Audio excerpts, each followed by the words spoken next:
Oh, eto, tingnan pa natin yung pucha, lahat ng makikita natin sa Bagyo, ilabas natin. Oh, para ano, at least malaman ninyo kung ano nang estado ng bayan natin. Ang ganda-ganda pa naman ni Ina Mortel. Ina Mortel. Mga nasawi sa pananalasa ng Bagyong Christine sa bansa, batay sa datos ng NDRRMC. Bukod dyan, lumobo rin ang bilang ng mga naapektuhan ng naturang sama ng panahon. Narito ang balita ni Valdi Vinagracia. 13 na ang naitalang nasawi dahil sa pananalasa ng Bagyong Christine sa bansa. Batay sa pinakahuling update ng National Disaster Risk Reduction and Management Council o NDRRMC, 11 ang naitalang nasawi sa Bicol Region at 1 sa Calabarzon at Region 3. Ngunit paglilinaw ng NDRRMC, ang naturang bilang ay isa sa ilalim pa sa validation. Bukod dyan, 7 ang naiulat ring nawawala habang 5 ang naitalang sugatan.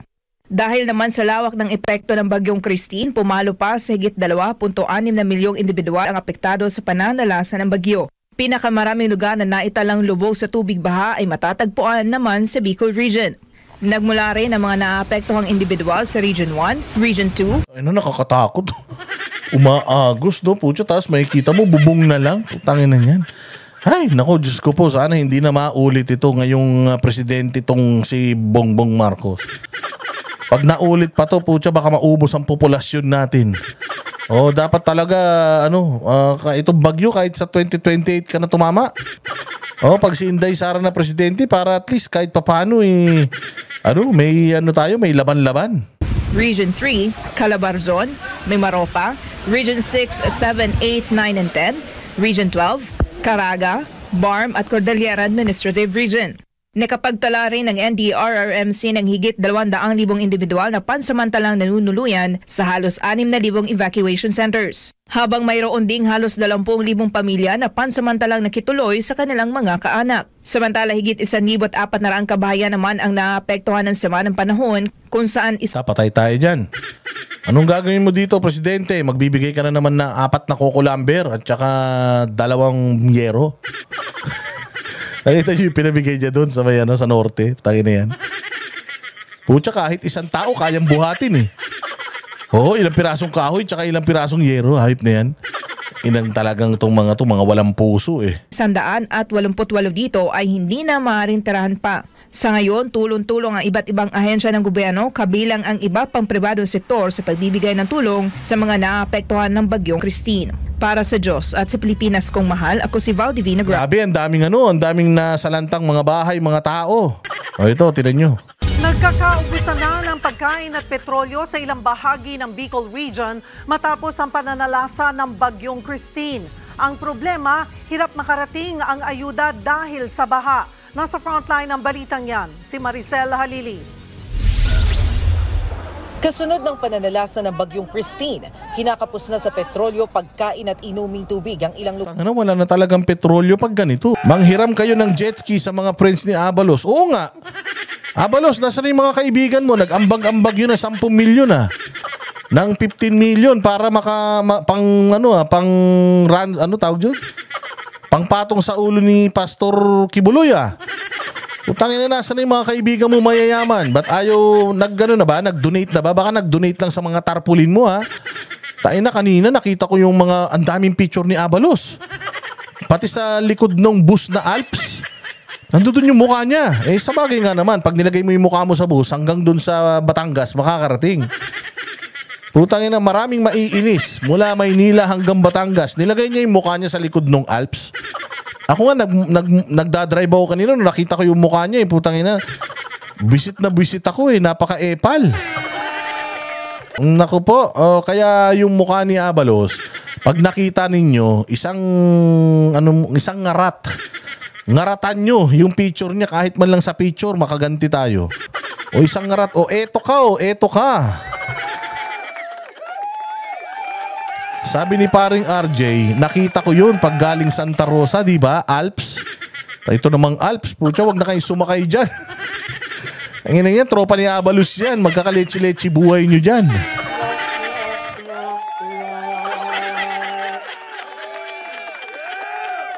Tama. Abalos, yung mga kaibigan mong mayayaman. Hinga mo ng pera para naman may tulong kayo. Hindi puros picture mo na lang yung inaatupag mo. Hindi, nawala ka lang sa DILG, hindi ka na active sa Hindi ka na active sa pagtulong Mas magaling sa'yo si Remulla. Mas pa sa'yo, mas pogi, hindi ngumingiwi-ngiwi yun. Lugar sa Bicol Region. Kaya sa situation briefing kanina, kasama ang ilang gabinete, pinamamadali na ni Pangulong Bongbong Marcos ang paghahatid ng ayuda sa mga Bicolano. We just have to keep monitoring the situation and Ang ina, keep monitoring pa din. Wala rin bagyo, keep monitoring. May bago na naman bagyo. Puro ka monitoring. Ano nagagawa ng monitoring mo? make sure always the rescue and relief are that cannot stop. It doesn't matter if there's another storm coming, we cannot stop. Natural. Tanginan dyan. Klaseng yan, anong klaseng utos yan? Dapat ang paghahatid tulong ay hindi huminto. Putang ina, ba't mo pa hihintuin? Puta, wala na masabi to, no? Stating the obvious. Pucha, ito matindi. Tumanda na yung muka. Pucha. Tumanda na yung muka sa stress. Wala namang ginagawa.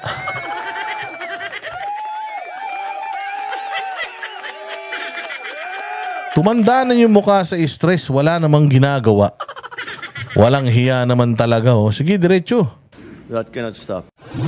Ang problema, hindi naman talaga ang ayuda, kundi ang kalsada na lubog sa baha na hindi madaanan ng mga sasakyan na may bitbit ng tulong. Kaya sa Defense Secretary Gilbert Chodoro, naghahanap na raw ng paraan para makalusot ang mga... Ayan na, Gibo.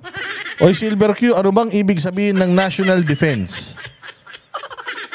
Ano, ang ibig sabihin ng national defense, ewan ko sa kanila. Humingi ka ng tulong sa China? Gibo Chodoro, humingi ka ng tulong sa China. Oh, para naman may silbi ka. I-deliver na ayuda. Just instructed OCD to find a road route in the Bondoc Peninsula and then LCTs from Bondoc Peninsula to Camarines Sur where we can ferry actually fuel vehicles, fuel tankers, etc. Nagawa nyo na ba? Hanggang ngayon nagpaplano pa rin kayo. Putang ina ba kapag dating nyo dun, nagsarili na sila. Pagdating nyo dun, ano pa ginagawa nyo rito? Tangina, tapos na. Ito na, nalinis na namin yung mga bakuran. Putang ina ninyo. Puro kayo meeting. Puta, tapos na yung bagyo, meeting pa rin. Pukin ang ina niyan. Kailangan yung meeting, bago tumama yung bagyo, putang ina, nagmi-meeting na kayo. Puro kasi kayo Inday Sara, Pastor Kibuloy. Kung kailan may bagyo, doon kayo magmi-meeting. Tangina, kung kailan wala na yung bagyo, doon pa kayo magmi-meeting. Hahanap kayo ng daan. Ay, ina ninyo, para kayong mga baliw. Diba? Putang ina. Kailangan, pagka nag-meeting kayo, bago dumating yung bagyo, mag-meeting kayo. Oh, may parating na bagyo. Huwag kayo muna mag-day off. Saan ka naman kasi makakita kasagsagan ng bagyo? Puta, hinahagupit ng bagyo yung Pilipinas. Puta, si Risa Ontiveros, puro kasinungalingan yung ginagawa sa Senado. Ano mangyayari sa bayan natin?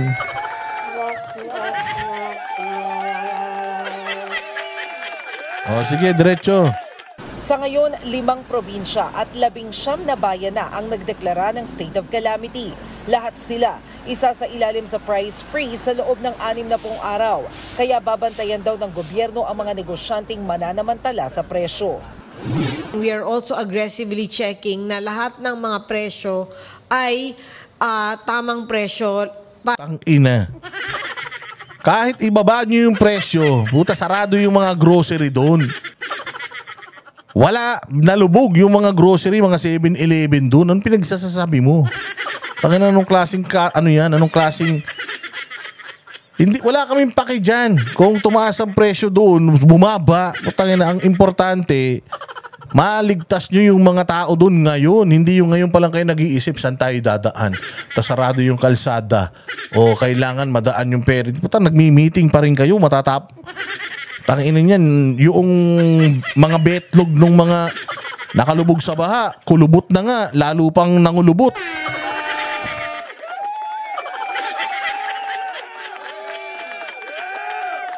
Tangina, saan ka makakita ang problema natin? Baha, bagyo, lubog yung mga bahay. Putang pinag-uusapan sa meeting nila, presyo ng bilihin. Kinang inang yan talaga, walang pag-asang bayan natin. Mapapamura ka talaga eh. Tangina, naubos yung pinagsimba ko nung linggo ha. Pucha, lahat ng isinimba ko nung linggo, nabawi ko isang live stream lang ha. Wala rin naman pambili tao kahit ibaba mo presyo. Tangina, ipamigay nyo yung mga paninda para may silbi kayong hayop talaga naman oh. Para sa mga consumers natin, especially those na nasalanta badly by Customer, putang ina. Anong tawag niya? Anong tawag niya? salanta badly by the bagyo. Consumers natin, especially those na nasa Presyo. We are also aggressively checking na lahat ng mga presyo ay tamang presyo para sa mga consumers natin, especially those na nasalanta badly by the bagyo. Ngayon, nasalanta na nga, bebentahan mo pa eh. Walang hiya naman talaga, ang galing-galing mo, ma'am. Pucha, lubog na nga yung mga tao, hindi na nga nila makita kung nasan yung pitaka nila dahil inagos na. Putangin na niya, bebentahan nyo pa.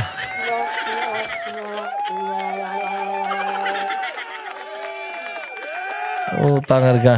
Ang pinag-uusapan pagka ganito, madam, hindi na yung presyo ng bilihin, lalo na dyan.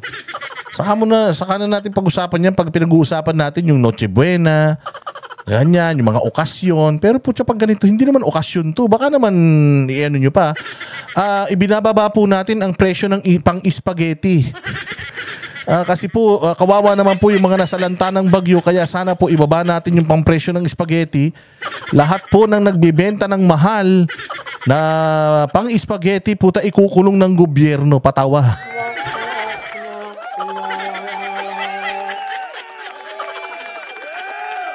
Punyeta, nabaha na, mag-i-spaghetti pa?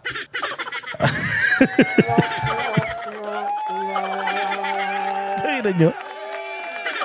Mga loko-loko kayo. At saka po yung mga pang-fruit salad po, kailangan po abot kamay noong mga nasalanta ng bagyo. Putangina niyan. Ano yan? Magno-Noche Buena yung mga nabaha. Puta, wala nga sila lamesa, mga lutuan, wala nga sila eh. Puta, unahin nyo muna, bigyan muna sila ng panimula, hindi yung puta yung presyo ng bilihin para kayong mga loko-loko.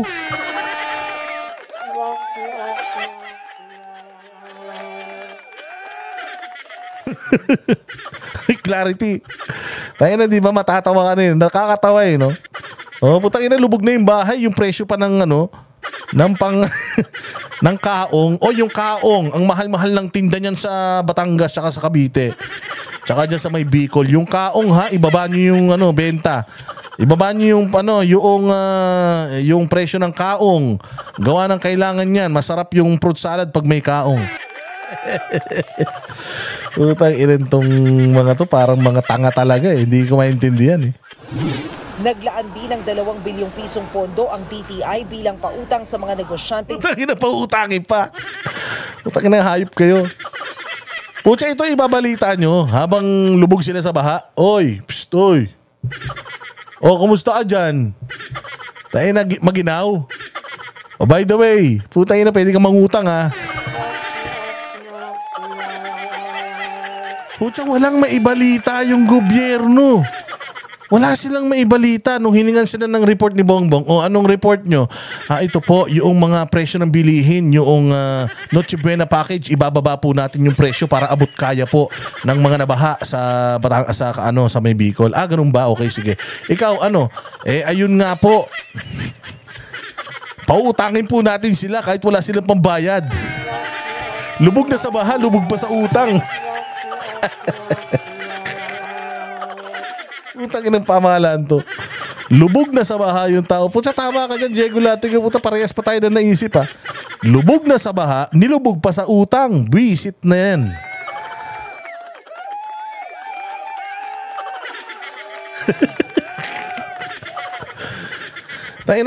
Ano pang naisip nyo mga bright idea? Puta, ragis talaga, ang gagaling. Sige, diretso. Siguro kung CPR din nakarinig yan. Anong may tutulong mo? Ayun po, sir. Pauutangin po natin sila para meron silang panimula. Putangin na mo. Huwag mong pautangin. Gago, bigyan mo ng pera. Ba't mo pauutangin ng pambayad niyan? Tarantado ka. Bigyan mo ng pera, putangin na nyo. Pautangin mo, wala ngang yan. Ilalagyan nyo pa interest, mga hayop kayo. O ikaw naman, ano naman, ay maglalagay po ako ng kadiwa para may mura silang bilhin. Gago. Bigyan nyo sila ng pagkain, ba't nyo bibentahan ng pagkain, mga tanga?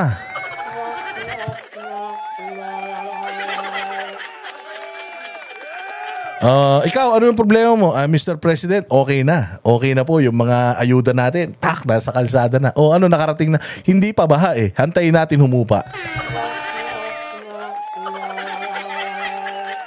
Ang ina, sobrang tanga, no? Uy, alam nyo ba yung panahon panahon ng mga dating presidente, yung matitinong presidente? Pucha, yung mga relief goods, yun sa helicopter, nakasabit yun sa helicopter, di ba? Kasi nga, hindi ka mararating eh. Hihelicopterin mo yun. Tapos yung mga tao sa bubong, babagsakan mo yun ng kumot, pack, ng make-up, ganun.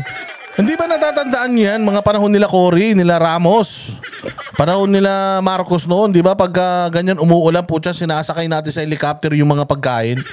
Tapos nilalaglag natin doon sa mga tao. Tapos yung mga nasalanta ng bagyo, yung mga aagusin na ginagano ng helicopters, hinihila pa. Tapos wala ka nakikitang gano'n ngayon. Tangina, sa helicopter ang nakasagay yung presidente.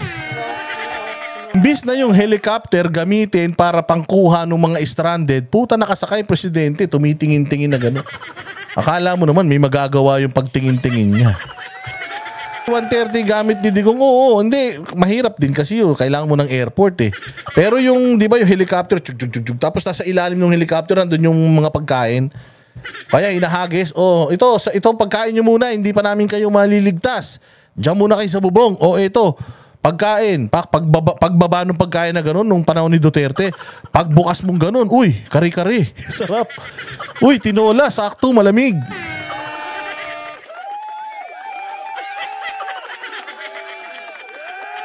Di ba dapat ganun? Hindi yung tangina niya. Para kayong mga abnormal, wala nang bahay yung mga tao, pautangin nyo pa. Buisit talaga kayo.